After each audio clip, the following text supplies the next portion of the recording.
அனைவருக்கும் வணக்கம். கடகராசினியர்களுக்கு நிகழ்ந்து கொண்டிருக்கும் ஜனவரி மாதம் 15ஆம் தேதி இன்றைய தினத்தில் நீங்கள் இதை செய்தால் உங்களுடைய வாழ்வில் இது நிச்சயம் கிடைத்தே தீரும். அப்படி என்ன மாதிரியான நன்மைகள் எல்லாம் இன்றைய நாளில் ஏற்பட இருக்கு, கிரகநிலைகளின் ரீதியாக அமைய இருக்கும் சாதகங்கள் என்ன, பாதகங்கள் என்ன, கடகராசினியர்களை பொறுத்த வரைக்கும் 15/1/2024 தை பொங்கல் திருநாளான இன்றைய தினம் கிரகங்களுடைய சஞ்சார நிலைகள் என்ன என்று பார்க்கும்போது மேஷத்தில் குரு பகவானும், கன்னியில் கேதுவும், விருச்சகத்தில் சுக்கிரனும், தனுசு புதன் செவ்வாய் ஆகிய 2 கிரகங்கள் இணைந்து சஞ்சரிக்கிறாங்க. மகரத்தில் சூரியனும், கும்பத்தில் சனி பகவானும், மீனத்தில் ராகுவும் சஞ்சரிக்கிறாங்க. இந்த கிரகங்களுடைய சஞ்சார நிலைகளின் காரணமாக உங்களுடைய வாழ்வில் மேலும் என்ன மாதிரியான நன்மைகள் எல்லாம் ஏற்பட இருக்கு என்பது குறித்தான முழுமையான பதிவு தான் இந்த வீடியோல நம்ம விரிவா பார்க்க போகிறோம். அதற்கு முன்னாடி இந்த தை திருநாள் பற்றி சற்று விரிவாக தெரிந்து கொள்வோம். மக்கள் மனதில் நீங்காது இடம்பெற்ற ஓரெழுத்து மாதம்தான் இந்த தை மாதம். இந்த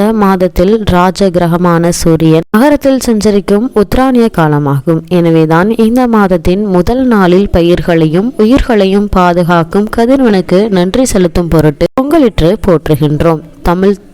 தமிழர் திருநாள் என்ற பொங்கலை கொண்டாடுகின்றோம். நெல் விளைந்து அறுவடை காலம் முடிந்து அதன் மூலம் வருமானம் பெருகியது காலம். உழைப்பிற்கு பலன் கிடைக்கும் மாதமாக தை மாதம் கருதப்படுகின்றது. தை பிறந்தால் நமக்கு ஒரு வழி பிறக்கும் என்று தமிழர்கள் நினைத்தார்கள். தை மாதத்தில் நாம் வழிபடும் தெய்வங்களால் நமக்கு உடனுக்குடன் வரம் கிடைக்கின்றன என்பதை அனுபவத்தில் காணலாம். தை மாதத்தில் முதல் நாள் கதிரவன் வழிபாடு, மறுநாள் நந்தி வழிபாடு, உழைக்கும் எருதுகளுக்கும் எடுக்கும் விழா நடைபெறுகிறது. தை மாதம் வெள்ளிக்கிழமை தோறும் அம்பிகை வழிபாடு, தை அமாவாசை என்று முன்னோர் வழிபாடு, தைப்பூச வழிபாடு மட்டுமல்லாமல் குல தெய்வத்தையும் இந்த மாதம் வழிபடுவதன் மூலம் கூடுதல் நன்மை நமக்கு கிடைக்கும். தை முதல் நாள் தரணியெல்லாம் தமிழ் மணக்கும் கமலும் இடமெல்லாம் பொங்கலோ பொங்கல் என்ற ஒளி புவி எங்கும் கேட்கும். தமிழர்கள் தொடக்கத்தில் நிலம், நீர், தீ, காற்று, ஆகாயம் போன்ற இயற்கை சக்தியை தான் வழிபட்டனர். ஆனால் தான் இயற்கையின்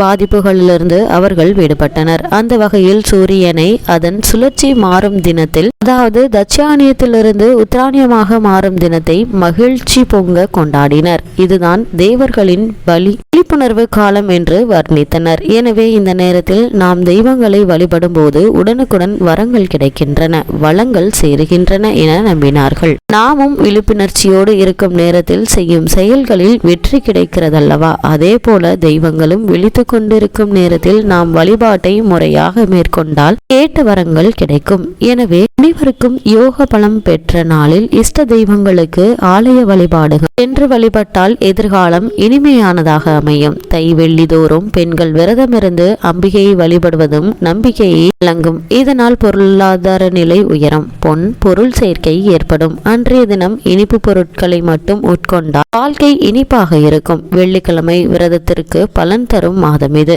தை செவ்வாய் அன்று பெண்கள் விரதமிருந்து கொழுக்கட்டை பிடித்து சாப்பிடுவது வழக்கம். இதனால் குடும்ப முன்னேற்றம், ஒற்றுமையும் கணவருக்கு ஆயுள் நீட்டிவும் ஏற்படுவதாக நம்புகிறார்கள். தை அமாவாசை என்பது முன்னோர் வழிபாட்டிற்கு உகந்தது. இதன் மூலமாக வீட்டில் காலம் காலமாக நடைபெறாத காரியங்கள் துரிதமாக நடைபெறும். முன்னோரை போற்றி கொண்டாடினால் ஏற்படும் விதத்தில் நம் வாழ்க்கை அமையும். தைப்பூசத்தன்று இல்லத்தில் பூஜை அறையை சுத்தம் செய்து மூழ்கி கோலமிட்டு பஞ்சமுக விளக்கேற்றி விநாயகர் படமும் ராஜாலங்கார முருகன் படமும் வைத்து கந்தசஷ்டி கவசம் பாடி வழிபட வேண்டும். ஒரு நாளில் 36 முறை படித்து 5 வகை பூக்கள், 5 வகை நிவேதனங்கள், 5 வகை பரிமள பொருட்களை வைத்து பஞ்சதீபம் ஏற்றி வழிபட்டால் ஆறுமுக பெருமான் அருள் எளிதில் கிடைக்கும். பூச நாளில் முறையாக வழிபாடுகளை மேற்கொண்டால் ஆசைகள் அரங்கேறும். பொங்கல் பொங்கி வழியும் பொழுது சங்கு ஊத வேண்டும்.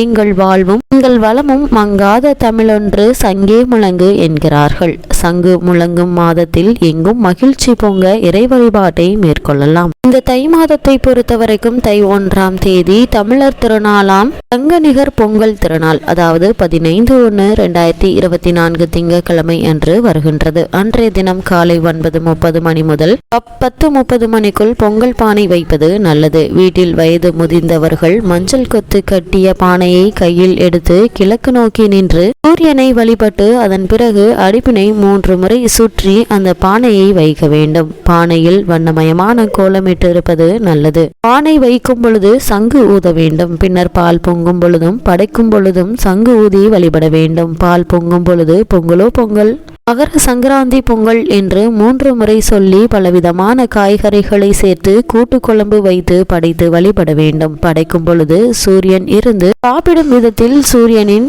இலையின் நுனி பகுதியும் அடிப்பகுதியும் அமைவது சிறப்பாக அமையும். மறுநாள் மாட்டு பொங்கல். இந்த மாட்டு பொங்கல் வைக்க உகந்த நேரம் மாட்டு பொங்கல் அன்று காலை சிவாலயங்களுக்கு சென்று நந்தி வழிபாடு மேற்கொள்ள வேண்டும். எல்லா விதமான மாலைகளையும் சூட்டி உணவு மாலை, பணமாலை, பூ மாலை, சந்தன மாலை, ஏலக்காய் மாலை, வெற்றிலை மாலை, வடை மாலை, பழ மாலை போன்றவை அணிவித்து நந்தியை அலங்கரித்து வைத்திருப்பார்கள். அவரை தரிசிப்பது மிகவும் நல்லது. நந்தி பதிக்கம் பாடினால் நலம் கிடைக்கும், வளமும் சேரும். வீட்டு பொங்கலுக்கு மறுநாள் மாட்டு பொங்கல் வைத்து கொண்டாட வேண்டும். அதாவது 16/1/2024 செவ்வாய்க்கிழமை அன்று மாட்டு பொங்கல் வருகிறது. அன்று காலை 7:30 மணிக்கு மேல் 8:30 மணிக்குள் பொங்கல் வைத்து கோபூஜை செய்து வழிபட உகந்த நேரமாகும். மாடுகளுக்கு கண்டிப்பாக பொங்கல் நிவேதனம் வழங்க வேண்டும். இதன் மூலம் லட்சுமி கடாட்சம் பெருகும். அன்றைய தினம் மாடுகளை குளிப்பாட்டி அலங்கரித்து மாடுகளின் கழுத்தில் பூமாலை, கரும்பு மாலை கட்டி வழிபடுவது நல்லது. நிவேதனத்தில் சிறிதளவு குடும்ப உறவினர்கள் சாப்பிட வேண்டும். அப்பொழுதுதான்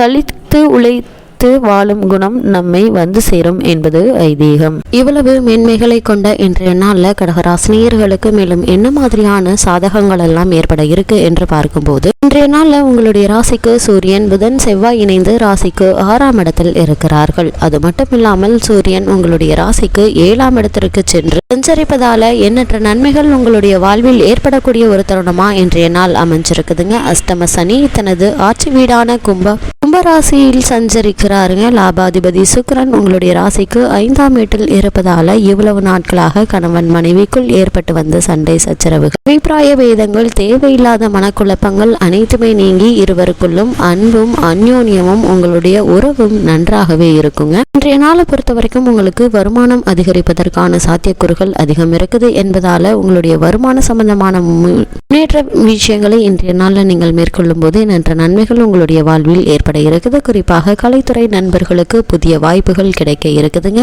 கடகராசினியர்களை பொறுத்த வரைக்கும் உங்களுடைய ராசிக்கு 3ஆம் இடத்தில் கேது இருப்பது உங்களுடைய பல பிரச்சனைகளை தீர்த்து வைக்குங்க. அது என்ன மாதிரியான பிரச்சனையாக வேண்டாலும் இருக்கலாங்க.